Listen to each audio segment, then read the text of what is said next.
একটা আদর্শ পরিবার, একটা পরিবারকে জান্নাতে নেওয়ার জন্য ইসলামিক কালচার, ইসলামী শরিয়া ভিত্তিক একটি পরিবার কেমন হওয়া দরকার, আর বর্তমান পরিবার কেমন। একটি পরিবারের প্রধান হচ্ছেন বাবা। এদিক থেকে আল্লাহ রাসূল বলছেন, আর রজুলুস সাইয়্যিদ, পুরুষ হচ্ছে পিতা, হচ্ছে নেতা, কর্তা পরিবারের। আল মারাতু সাইয়্যিদা, আর স্ত্রী হচ্ছে কর্ত্রী। আমাদের সমাজে কর্তা এবং কর্ত্রী, এবং কর্তা কাকে বলা হয়, কর্ত্রী কাকে বলা হয়, আমরা এই বিষয়ে একটু জানব। নিজের কাজ যে সম্পন্ন করেন তাকে বলা হয় কর্মী। নিজের কাজ যিনি করেন তাকে কি বলা হয়, কর্মী। অন্যের কাজ নিজের মাধ্যমে সম্পন্ন করে যিনি, দেখাশোনা করার মাধ্যমে সম্পন্ন করান যিনি, তাকে বলা হয় কর্তা। কর্তা পুরুষ লিঙ্গ, আর স্ত্রীলিঙ্গ তার স্ত্রী হিসাবে, মা হিসাবে একটা সন্তানের দায়িত্ব দেখভাল করবেন। এর প্রধান হচ্ছেন কর্তা হিসাবে বাবা, কর্ত্রী হিসাবে মা। একজন আদর্শবান যোগ্যতা সম্পন্ন বাবার কাজ কি? প্রত্যেক বাবাই চায় ছেলে মেয়ের ভালো, কিন্তু কালচার যেটা, এটা পশ্চিমাদের কালচার। পশ্চিমাদের কালচারের কারণে পরিবারে পশ্চিমা কালচার অনুশীলন করার ফলে পিতা তার ছেলে মেয়ের উপর কর্তৃত্ব হারিয়ে ফেলে, যোগ্যতা হারিয়ে ফেলে, পিতৃযোগ্যতা নষ্ট করে ফেলে। পুরোটার দায়ভার চেপে বসে একজন পিতার ওপরে। কেন? আর রজুলুস সাইয়্যিদ, অভিভাবক হিসাবে পিতা হচ্ছে সংসারের কর্তা, পরিবারের কর্তা। কর্তার ব্যাপারে আল্লাহ সুবহানাহু ওয়া তাআলা তিনি বলেন, ইয়া আইয়ুহাল্লাযীনা আমানু, হে মুমিনেরা, হে ঈমানদারগণ ব্যক্তিরা, তোমরা যারা ঈমান এনেছ, কু আনফুসাকুম, তোমরা নিজেরা বাঁচো।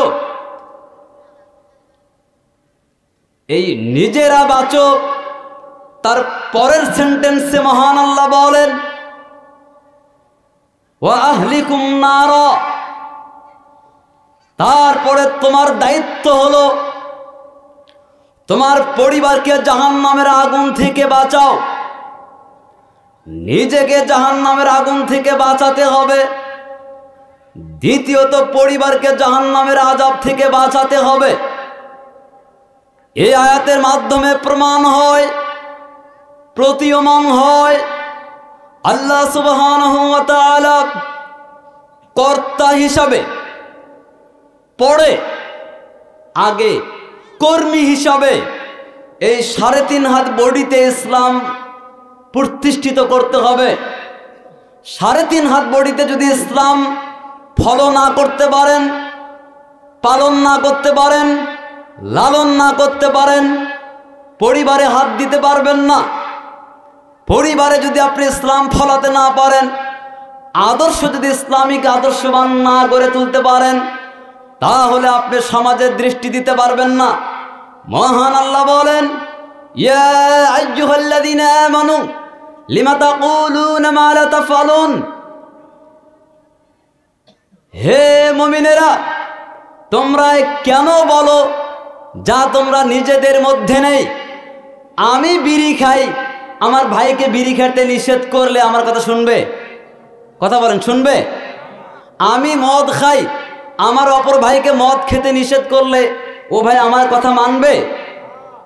এটা যেমন সত্য, একজন কর্মী হিসাবে, একজন অভিভাবক সমাজের পরে প্রথম আগে কর্মী হিসাবে নিজেকে ইসলামী ব্যক্তিত্ব হিসাবে পরিবারে গড়ে তুলতে হবে। সম্মানিত উপস্থিতি, যদি একজন ব্যক্তি তার পরিবারের কর্মী হিসাবে নিজেকে ইসলামী অনুশাসনের মাধ্যমে গড়ে তুলতে পারে, তার পরবর্তী দায়িত্ব হবে তার সন্তান সন্ততি, তার ছেলে মেয়ে যারা থাকবে তাদের উপর ইসলামী আইন শাসন প্রয়োগ করতে হবে। এটা তার দায়িত্ব, তার কর্তব্য। কিয়ামতের মাঠে আল্লাহ সুবহানাহু ওয়া তাআলা সর্বপ্রথম একজন ব্যক্তিকে তার নিজ দায়িত্ব সম্পর্কে জিজ্ঞাসা করবেন, আপনার বডিতে ইসলাম মেনেছেন কিনা, আপনি নিজ জীবনে ইসলাম লালন পালন করেছেন কিনা। নিজ জীবনে যদি না থাকে আপনি বিফলে পড়ে যাবেন, আপনি ব্যর্থতায় পড়ে যাবেন, হতভাগা হিসাবে আপনি বিবেচিত হবেন, দুর্ভাগা হিসাবে বিবেচিত হবেন। একজন অভিভাবক নিজের উপরে আগে ইসলাম প্রয়োগ করে ইসলামকে মূল্যায়ন করবেন, ইসলামী অনুশাসন মেনে চলবেন। তারপরে দায়িত্ব আসবে স্ত্রী ছেলে মেয়ের উপরে। স্ত্রী ছেলে মেয়েকে আল্লাহ সুবহানাহু ওয়া তাআলা বলেন, ওয়া আহলিকুম নারা, তুমি যদি ইসলামী আইন কানুন, ইসলামী শাসন, ইসলামী কৃষ্টি কালচার, ইসলামী আদর্শ যদি মেনে নিতে পারো, তাহলে তোমার আহাল পরিবারকে জাহান্নামের আগুন থেকে তোমাকে বাঁচাতে হবে। সম্মানিত সুধী মণ্ডলী, আল্লাহ সুবহানাহু ওয়া তাআলা ছেলে মেয়ের ব্যাপারে আদেশ প্রদান করতে গিয়ে তার নবী মুহাম্মদ রাসূলুল্লাহ সাল্লাল্লাহু তাআলা আলাইহি ওয়াসাল্লাম বলেন, কুল্লু মাউলুদিন ইউলাদু আলাল ফিতরাত, প্রত্যেক সন্তান জন্মগ্রহণ করে ইসলামী যোগ্যতা নিয়ে। সে হোক হিন্দু, সে হোক খ্রিস্টান, সে হোক বৌদ্ধ, পৃথিবীর যে জাতি হোক, যে ধর্মেই হোক, প্রত্যেক জাতি প্রত্যেক ধর্মের লোক যারা শিশুরূপে জন্মগ্রহণ করে তারা ইসলামী যোগ্যতা নিয়ে জন্মগ্রহণ করে। কথা কি বোঝা গেছে? হিন্দুর ঘরে যে শিশু জন্মগ্রহণ করেছে এটাও ইসলামী যোগ্যতা নিয়ে জন্মগ্রহণ করেছে। খ্রিস্টানের ঘরে যে ছোট্ট শিশু জন্মগ্রহণ করেছে ইসলামী যোগ্যতা নিয়ে জন্মগ্রহণ করেছে।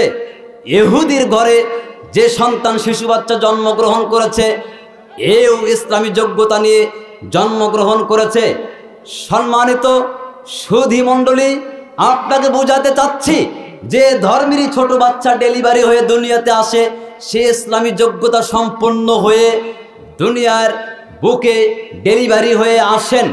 মনে রাখবেন, ইসলামী যোগ্যতা নিয়ে সে দুনিয়ার মুখ দেখতে পান। সম্মানিত উপস্থিতি, তাহলে হিন্দু হয় কেন, খ্রিস্টান হয় কেন, বৌদ্ধ হয় কেন? এই কারণেই হয় তার বাবা মা,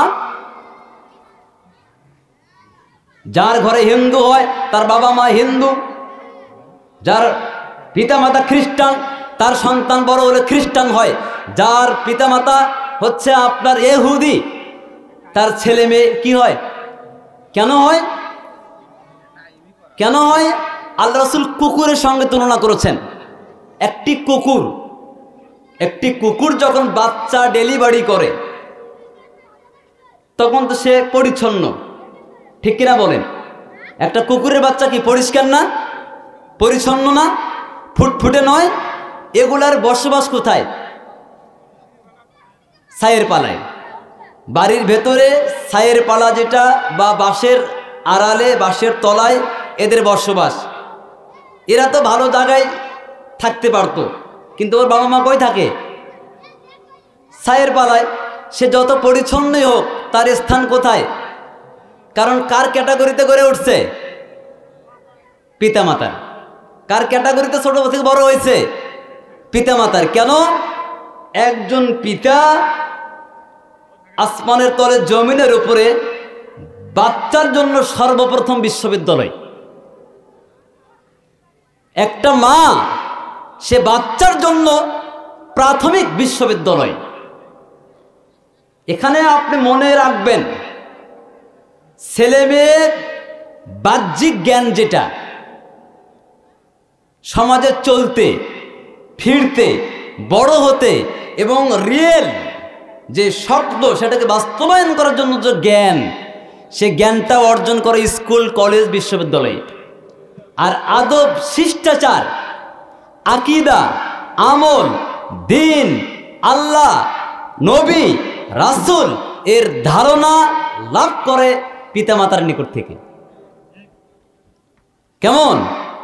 পিতামাতাই জানে না আল্লাহ কই থাকে, পিতামাতাই জানে না আল্লাহ কেমন, পিতামাতাই জানে না রাসূলের নাম কি, শেষ নবীর নাম কি, পিতামাতাই আপনার এ আদর্শে অনুপ্রাণিত নয়। একটু যাই, লোকমান আলাইহিস সালাম নামে একজন আবেদ নেককার বান্দা ছিলেন। তিনি তার ছেলেকে অভিভাবক হিসাবে তার পরিবারের নাসিহা উপদেশ প্রদান করতে গিয়ে প্রথমে যে কথাটি তিনি বলেন, ইয়া বুনাইয়া, হে সন্তান, লা তুশরিক বিল্লাহ, আল্লাহর সাথে শিরক করো না। একজন অভিভাবক হিসাবে একজন ছেলে মেয়েকে সর্বপ্রথম যে জ্ঞান দান করবে, যে শিক্ষা প্রদান করবে, সেটা আগডুম বাগডুম এ কবিতা নয়, হাট্টিমাটিম টিম এ কবিতা নয়। 2.5 বছর 3 বছরে পিতামাতা তার সামনে একটা স্মার্টফোন দিয়েছে, কার্টুন দিয়েছে, ঠিক কিনা? কার্টুন দিয়েছে। যে বাচ্চার পিতা, যে বাচ্চার মাতা 19 এবং 20, 18 থেকে 20 বছরের আগে ছেলেকে হোক মেয়েকে হোক অ্যান্ড্রয়েড ফোন কিনে দেয়, স্মার্টফোন কিনে দেয়, সে পিতা অযোগ্য পিতা। যে পিতা তার 18-20 বছর বয়সের আগে তার ছেলেকে মেয়েকে এসএসসিতে গোল্ডেন প্লাস পাওয়ার কারণে, এসএসসিতে এ প্লাস পাওয়ার কারণে, জিপিএ 5 পাওয়ার কারণে স্মার্টফোন কিনে দেয়, ল্যাপটপ কিনে দেয়, মোটরসাইকেল কিনে দেয়, এ পিতা হিসেবে যোগ্য নয়, যোগ্যতা হারিয়ে ফেলেছে। এটা আমার বক্তব্য নয়। ফেসবুকের যে প্রতিষ্ঠাতা, প্রবক্তা, জনক, ফেসবুক যিনি আবিষ্কার করেছেন, তার যিনি জনক জুকারবার্গ, তার সাক্ষাৎকার গুগলে সার্চ দেন। গুগলে সার্চ দেওয়ার পরে তার সাক্ষাৎকার আপনি পড়েন। জুকারবার্গ ফেসবুক আবিষ্কার করেছেন, যে ফেসবুকের মাধ্যমে ছাত্র আন্দোলনরা সফলতা অর্জন করেছে। আলহামদুলিল্লাহ বলেন। এই ফেসবুক সামাজিক এমন একটি মাধ্যম, প্রচারের সর্বপ্রধান মাধ্যম বর্তমানে প্রচারের জন্য গোটা বিশ্বে, সেটা ফেসবুক। আর ফেসবুকের প্রতিষ্ঠাতা যিনি জুকারবার্গ, এই জুকারবার্গ তার ছেলেকে, তার মেয়েকে 18 বছরের নিচে স্মার্টফোন তাদের হাতে তুলে দেননি। তিনি বলেছেন, কোনো পিতা, সে হোক হিন্দু, কোনো পিতা সে হোক মুসলিম, কোনো পিতা সে হোক ইহুদি, কোনো পিতা সে হোক খ্রিস্টান, তার সন্তানকে যদি 18 বছরের আগে স্মার্টফোন বলেন, হাউস করে হুন্ডা বলেন, হাউস করে ল্যাপটপ বলেন কিনে দেয়, তাহলে তা সে পিতার যোগ্যতা হারিয়ে ফেলেছে। যোগ্যতা, যোগ্য পিতা নন, সে অযোগ্য পিতা। কারণ জন্ম দিলে পিতা হওয়া যায় না। জন্ম দিলে 10 মাস 10 দিন পেটে গর্ভ ধারণ করলে মা হওয়া যায় না। পিতা হওয়ার জন্য 5টি শর্ত রয়েছে, 5টি অধিকার তাকে দিতে হবে। সে হোক বেন্যা, হোক মিসকিন, হোক ফকির, হোক মধ্যবিত্ত পরিবারের, হোক কোটিপতি লোক, একজন পিতা হিসাবে, যোগ্য পিতা হিসাবে 5টি জিনিস তাকে প্রদান করতে হবে। কয়টা বললাম? যদি 5টি যোগ্যতা, 5টি শর্ত, 5টি অধিকার আপনি আপনার ছেলেকে মেয়েকে না দিতে পারেন, আপনি পিতা হিসেবে অযোগ্য, পরিবারের কর্তা হিসাবে অযোগ্য। অদক্ষ, অনভিজ্ঞ একজন পিতার দায়িত্ব হচ্ছে প্রথমে আপনি তাকে যে মানের খাবেন এই মানের খাওয়াতে হবে। খাদ্য কি খাবে তার ব্যবস্থা করতে হবে। 2, কি পরিধান করবে, পরিধানের আদর্শ অনাদর্শ রয়েছে। আপনার ছেলেকে আপনি পরিধান করাবেন, এই যে ফাটা জিন্সের প্যান্ট যদি আপনি কিনে দেন পিতা হিসেবে অযোগ্য পিতা। আপনার ছেলে 3/4 প্যান্ট পরে যদি বোনার পড়া প্ল্যাটফর্মে হাঁটে তাহলে আপনি যোগ্য পিতা নন, আপনি অজ্ঞ মূর্খ অথর্ব পিতা। আপনার বস্ত্র দিতে হবে সুন্নাহ ভিত্তিক, টাকনোর উপরে প্যান্ট পায়জামা লুঙ্গি পরিধান করতে হবে, ঢিলা ঢালা পোশাক পরিধান করতে হবে। সভ্য জাতির পোশাক এটে যদি আপনার ছেলে আপনার মেয়ে এইরকম অশালীন পোশাক পরিধান করে, যেটা টাকনোর আপনার 3/4 বলে বিবেচিত, তাহলে আপনি যোগ্য পিতা নন, অযোগ্য পিতা। আপনি হতভাগা পিতা, আপনি দুর্ভাগা পিতা। এই ছেলেকে আপনি কন্ট্রোল ক্ষমতা হারিয়ে ফেলবেন, এ আপনাকে মৃত্যুর আগে ভাত দেবে না। এই পরিবারে আপনি সফল নন, ওই পরিবারের কন্ট্রোলিং ক্ষমতা আপনি হারিয়ে ফেলবেন, ওই পরিবার পরিচালনা আপনার যোগ্যতা হারিয়ে ফেলবেন। যদি আপনি আপনার সন্তানকে আপনার মেয়েকে শালীন পোশাক না দিতে পারেন, তাহলে এক কি বললাম, যে পরিমাণ খাবে এই পরিমাণ খাওয়াতে হবে। 2, শালীন পোশাক পরিধান করাতে হবে।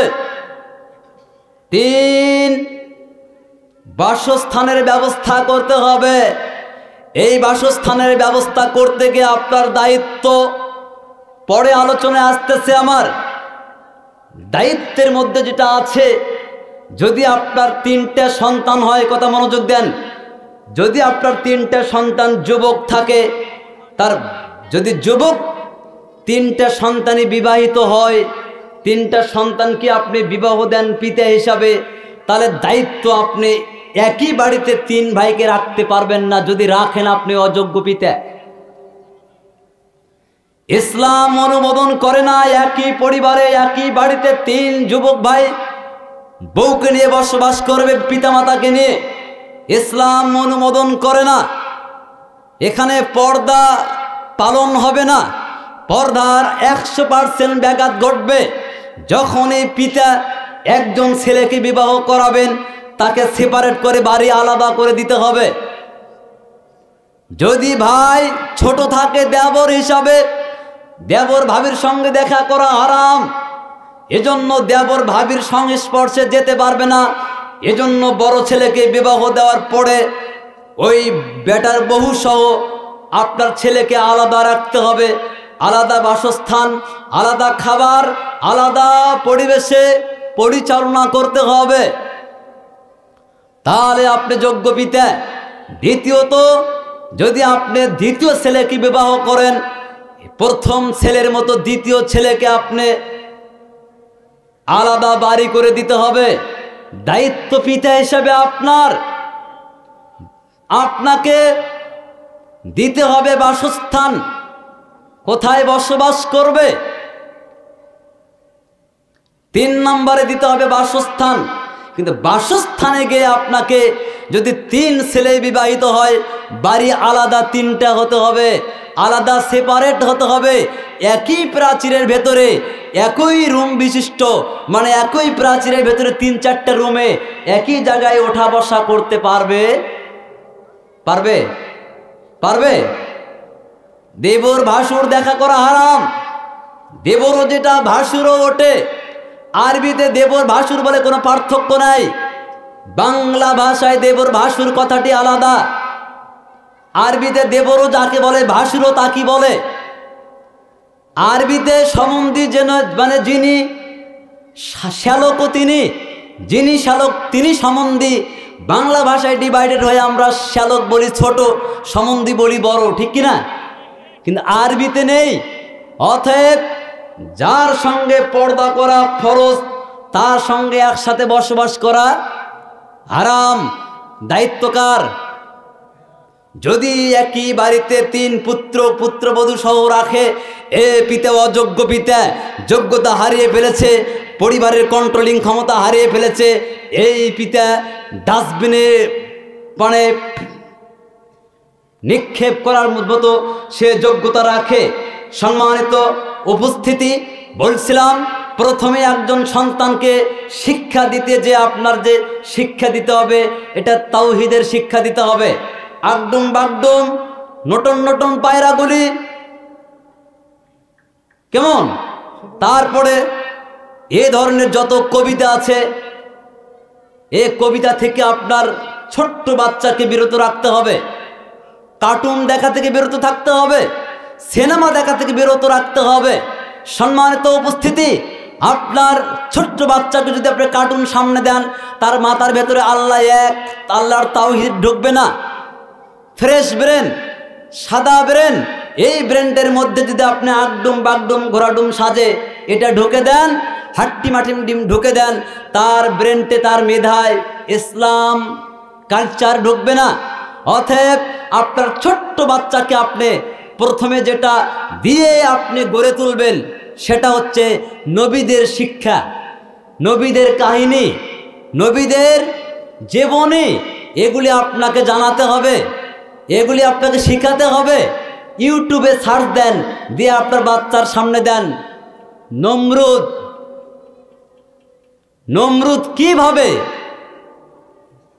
আবুল আম্বিয়া, নবীদের পিতা যেনাকে বলা হয়, মুহাম্মদ রাসূলুল্লাহ সাল্লাল্লাহু আলাইহি ওয়াসাল্লাম, এ পর্যন্ত যত নবী এসেছেন দুনিয়াতে, ইব্রাহিম আলাইহিস সালামের পর থেকে সকল নবীর পিতা হচ্ছেন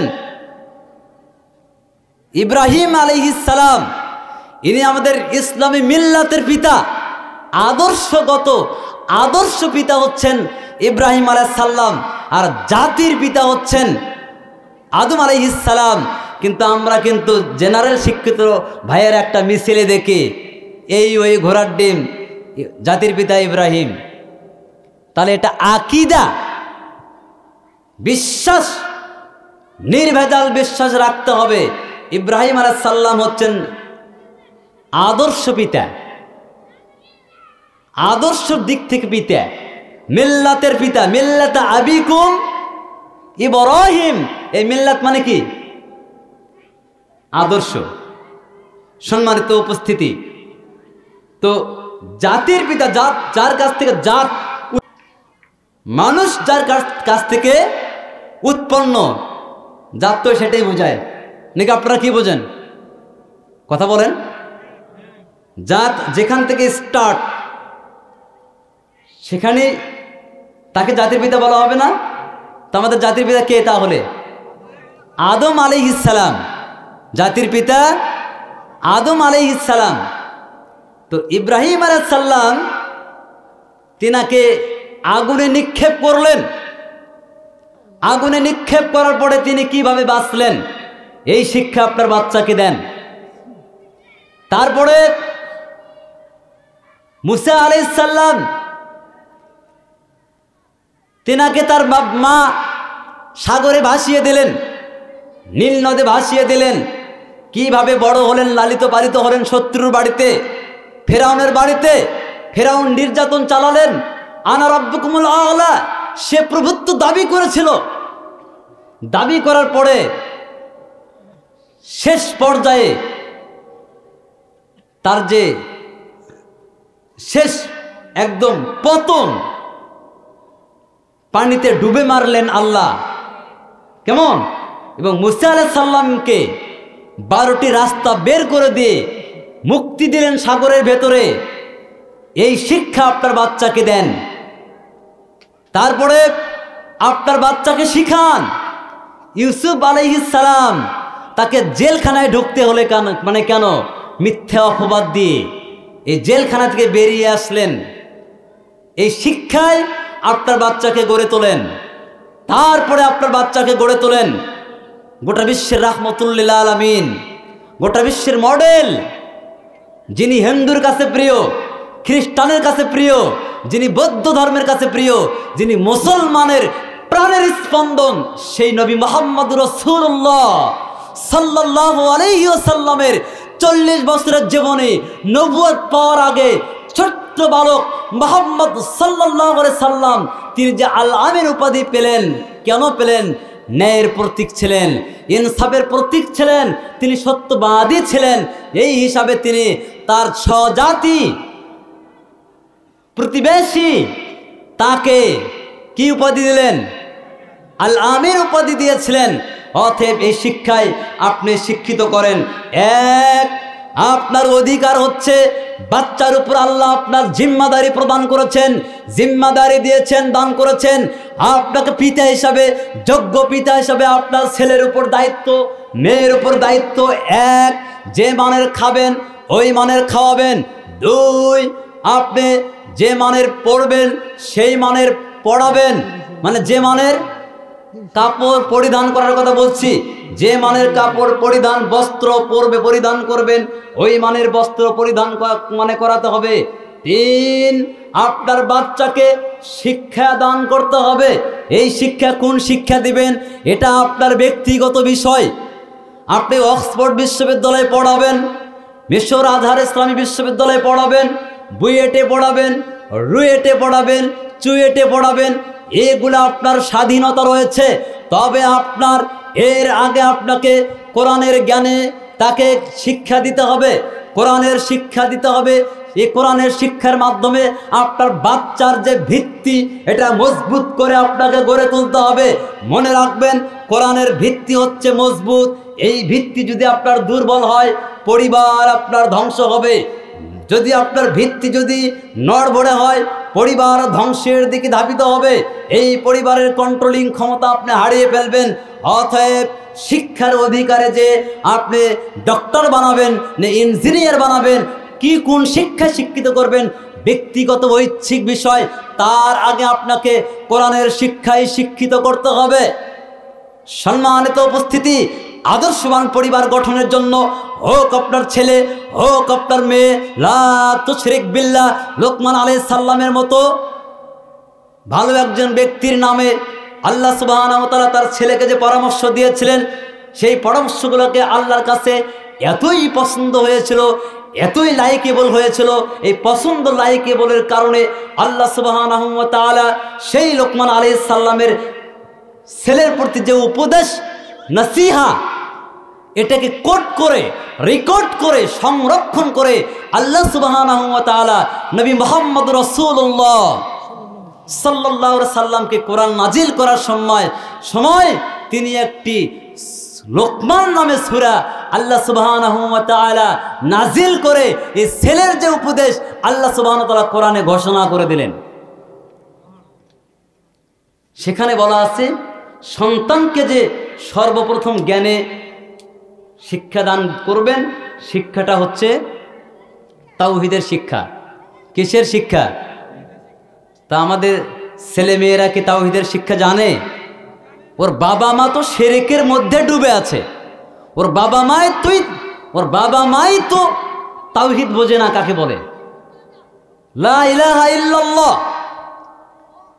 এটা বলার পরে বাড়িতে যে বাবা মার মূর্তি, ছবি, পিকচার লটকানো যাবে না, সে তো নিজেই বোঝে না।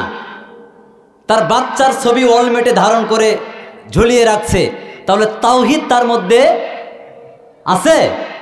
নাই। এজন্য একজন বাচ্চাকে আল্লাহ সম্পর্কে পরিষ্কার ধারণার যে জ্ঞান, এই শিক্ষায় শিক্ষিত আগে করতে হবে। আর এর জন্য যেতে হবে কোরআনের পরশ পাথরের নিকট, কোরআনের কাছে যেতে হবে। যদি আপনার বাচ্চাকে কোরআনমুখী করতে পারেন, তাহলে আপনি আপনার বাচ্চার ভিত্তি কি হবে? মজবুত হবে। অভিভাবক হিসাবে, কর্তা হিসাবে, আপনি যোগ্য পিতা হিসাবে নিজেকে আপনি দাঁড় করাতে পারবেন একজন পরিবারে। আমাদের প্রায় পরিবারের কর্তা পিতা হিসাবে আমরা প্রতিবন্ধী পিতা হিসেবে বর্তমানে চলাচল করছি। সম্মানিত উপস্থিতি, বাসস্থান দিতে হবে 5 নাম্বার। এই বাসস্থানে গিয়ে আমি তো বাসস্থানের বিষয়ে বিস্তার বলছি, কেমন বাসস্থান দেবে। তারপরে আরেকটা হচ্ছে চিকিৎসা। অসুস্থ হলে চিকিৎসা দেওয়ার দায়িত্ব পিতার। এই 5টা মৌলিক দায়িত্ব পালন করতে হবে একজন যোগ্য পিতার। কোনো পিতা যদি মনে করে আমি জন্ম দিয়েছি আর কিছু করতে পারবো না, সে পিতা হিসেবে যোগ্যতা সম্পন্ন নয়, যোগ্যতা হারিয়ে ফেলছে, কন্ট্রোলিং ক্ষমতা হারিয়ে ফেলছে, পরিবার অচল, ধ্বংস হয়ে যাবে, পরিবার সামাজিকভাবে নষ্ট হয়ে যাবে। আমরা আধুনিকতার নামে আমাদের পিতারা, আমরা যারা বাবা আছি, তাদের ছেলে মেয়েদেরকে আধুনিকতার নাম দিয়ে আগডুম বাগডুম ঘোরাডুম সাজে এগুলো শিখাই না। তাহলে আমাদের শিখাতে হবে কি বললাম, লা ইলাহা ইল্লাল্লাহ, কালেমায়ে তাওহীদের উপর আপনাকে গড়ে তুলতে হবে। সম্মানিত উপস্থিতি, একটু যাই আলোচনা, 10:30টার মধ্যে আমি ক্লোজ করে দেব, প্রধান বক্তাকে দিয়ে দেব ইনশাআল্লাহুল আজিজ, আমা তৌফিকে ইল্লা বিল্লাহ। যেহেতু আমি এলাকার প্রধান বক্তাকে আমার ইচ্ছা ছিল 10টায় তুলে দেওয়ার, কিন্তু এই জায়গার কমিটিকে অনুরোধ করার পরও আমার অনুরোধটা রাখতে পারেননি। তো যাই হোক, আমরা রিকোয়েস্ট করছি, কেমন? তো আলহামদুলিল্লাহ, আমরা আর টাইমও বেশি নাই, 10:30টার 11 মিনিট টাইম আছে। একটু যাই আমরা যাই, থাক প্লিজ কথা বলি না। একজন ব্যক্তিত্ববান পিতা হিসাবে আপনাকে 6 নম্বরে পরিবারে উপস্থাপন করতে হবে, ব্যক্তিত্ববান পিতা। এখন পিতাদেরকে দেখে ছেলে মেয়ে ভয় করে? কথা বলেন। আপনার ছেলে মেয়েকে আপনি কি কন্ট্রোলিং ক্ষমতার মধ্যে রাখতে পারছেন? আপনার স্ত্রীকে কন্ট্রোলিং ক্ষমতার মধ্যে রাখতে পারছেন? তার মানে পরিবারের কর্তা হিসাবে আপনি ব্যর্থ, হতভাগা, দুর্ভাগা। একটু চলে যাই, মহান আল্লাহ বলেন, অত্তাহির বাইতিয়া লিত্তাইফিন। আল্লাহ সুবহানাহু ওয়া তাআলা ইব্রাহিম আলাইহিস সালামকে বলছেন, ইব্রাহিম, তুমি তোমার ছেলে ইসমাইলকে নিয়ে মসজিদ ঝাড়ু দাও, কাবা ঘর ঝাড়ু দাও, তাহির, পরিচ্ছন্ন করো, পরিষ্কার করো। এটা কে বলছেন? এটা কথা বলেন সবাই, কে বলছেন? আল্লাহ বলেছেন। কাকে বলেছেন? আবুল আম্বিয়া, নবীদের পিতাকে বলছেন। তার মান মর্যাদা কম না বেশি? কিয়ামত ঘটে যাবে যখন, কিয়ামতের মাঠে সর্বপ্রথম যে বান্দাকে আল্লাহ সম্মানিত করবেন তিনি হচ্ছেন আবুল আম্বিয়া, নবীদের পিতা ইব্রাহিম আলাইহিস সালাম। তাকে, অতএব সম্মানিত উপস্থিতি, ইব্রাহিম আলাইহিস সালাম সকল নবীদের পিতা, তারপরে যত নবী এসেছে তাকে আল্লাহ বলছেন তাহির বাইতিয়া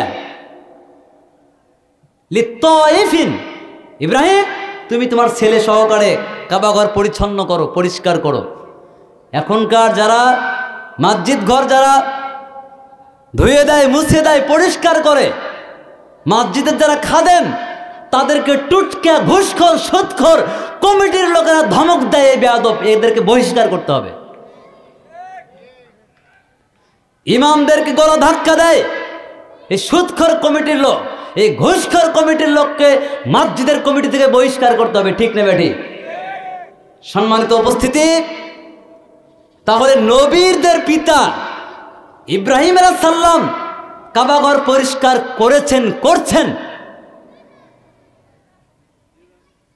আর আমরা মসজিদের খাদেমকে ফকির মনে করি, মসজিদের খাদেমকে মিসকিন মনে করি, হিয় করে গলা ধাক্কা দিয়ে কথা বলি।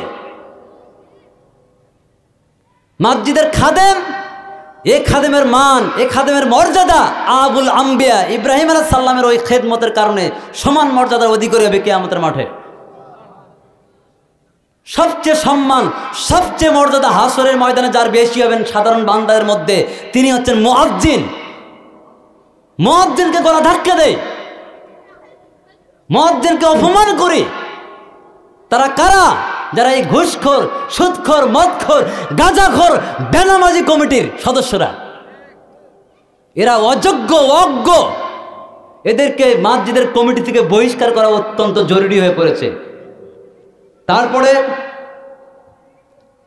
মসজিদের সঙ্গে ইব্রাহিম আলাইহিস সালাম তার ছেলে সহ মসজিদের কাজে নিয়োজিত। মনে রাখবেন, আপনার ছোট্ট বাচ্চাকে 4-5 বছর বয়স থেকে মসজিদমুখী করে তুলবেন।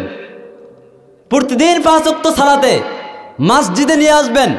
একজন অভিভাবকের দায়িত্ব, যোগ্য পিতার দায়িত্ব। ফজরের আজান হওয়ার পরে কোনো ছেলে, কোনো মেয়ে, 7 বছরের পরে কোনো ছেলে, কোনো মেয়ে, তার স্ত্রী বিছানায় ঘুমাতে পারবে না ফজরের আজানের পর। পারবে না, পারবে না, পারবে না। ইসলামে কোনো কম্প্রোমাইজ নাই, নো কম্প্রোমাইজ। আল্লাহ রসুল এটাতে আদেশ দেননি, নিষেধাজ্ঞা জারি করেছেন। অবশ্যই একজন পিতা হিসাবে তার ছেলেকে, তার মেয়েকে 6 বছর 7 বছর বয়সের পর থেকে এবং তার স্ত্রীকে বিছানা থেকে তুলে দিয়ে অজুর কামানের জন্য প্রস্তুত করে, নামাজের জন্য প্রস্তুত করে জামাতে অংশগ্রহণ করবে। এটা দায়িত্ব, কর্তব্য, ফরজ। যদি কোনো পিতা এটা না করেন, সে সফল পিতা নন, সে অযোগ্য পিতা। একজন আদর্শ পরিবারের একটা আদর্শ হচ্ছে প্রতিদিন ফজরের সালাত জামাতে আদায় করা এবং জামাত থেকে ফিরে ওই বাড়িতে এসে ঘুমানো অনুচিত, জায়েজ নেই। কেন? একজন আদর্শ পরিবারের কর্তা যিনি হবেন, কর্ত্রী যিনি হবেন, তার ছেলে, তার মেয়েকে সহ আপনার কোরআন পাঠে অভ্যস্ত করে গড়ে তুলতে হবে। ওই পরিবারে কোরআন পাঠ করাতে হবে। কেন? এজন্য যে ওই সময় আল্লাহ ওই পরিবারের উপর রহমত নাজিল করেন, রুজিতে বরকত নাজিল করেন, ব্যবসায় বরকত নাজিল করেন, কর্মে বরকত নাজিল করেন। যদি আপনার পরিবারে কোরআন তেলাওয়াত না হয় ফজরের পরে, তাহলে আপনার পরিবারের রুজিতে বরকত কমে যাবে। আপনি আদর্শ পরিবারের শিষ্টাচার থেকে বহিষ্কার হবেন। সম্মানিত উপস্থিতি, তারপরে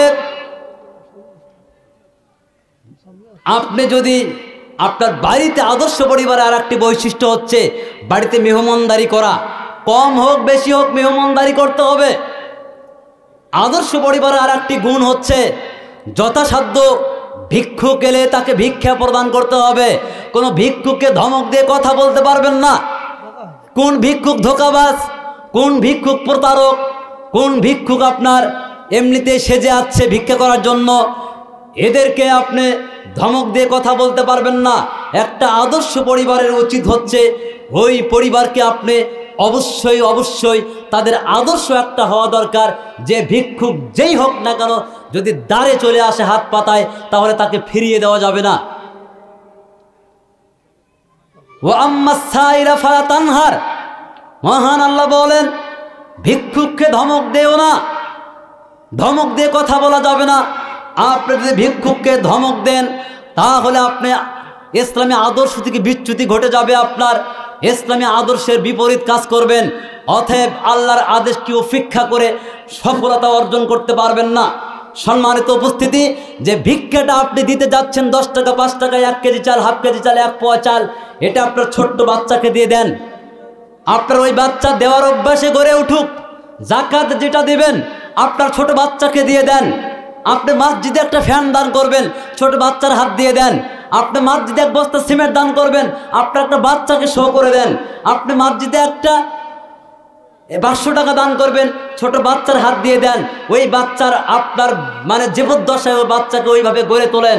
আমাদের সমাজের অনেক ফটকাবাজ অনেক লোক আছে, তারা যদি ছোট বাচ্চা মসজিদে ঢোকে গলা ধাক্কা দিয়ে ঝাড়ি দিয়ে মসজিদ থেকে বের করে দেয়, এটা কোরআন সুন্নাহ বিরোধী। কোনো বাচ্চাকে বাচ্চারা সালাতের সামনে দৌড়ঝাঁপ করতে পারবে, বাচ্চারা সালাতের সামনে খেলাধুলা করতে পারবে, বাচ্চারা হই হাল্লা করতে পারবে, কথাবার্তা বলতে পারবে। আপনার ধমক দেওয়ার কোনো সুযোগ আপনার নেই, আপনি ধমক দিতে পারবেন না, পারমিশন আপনাকে ইসলাম দেয় নাই। অতএব বাচ্চারা ছোটাছুটি করবে, খেলাধুলা করবে, নামাজের ভেতরে সালাতে অভ্যস্ত হবে। ওই বাচ্চা যদি গড়ে ওঠে, ওই বাচ্চা আপনাকে কে মানে আপনার গলা ধাক্কা দিয়ে বাড়ি থেকে বের করে দেবে না। আপনাকে একটাই বোঝায়, আপনি একটা রেকর্ড দেখেন যারা যোগ্য আলেম, তাদের কোনো পিতা তাদের দ্বারা লাঞ্ছিত হয় নাই, তাদের পিতা বৃদ্ধাশ্রমে যে আশ্রয় নেয় নাই। আপনি আপনার পিতাকে, আপনি আপনার পিতা হিসাবে, মা হিসাবে আপনার সন্তানকে আদর্শবান করে গড়ে তোলার দায়িত্ব আল্লাহ আপনার উপর কর্তা হিসেবে দায়িত্ব প্রদান করেছেন, ফরজ করে দিয়েছেন। যদি আপনি নিজে না বাঁচেন, পরিবারকে না বাঁচাতে পারেন, আপনারা হতভাগা পিতা এবং মাতা হিসেবে পরিগণিত হবেন।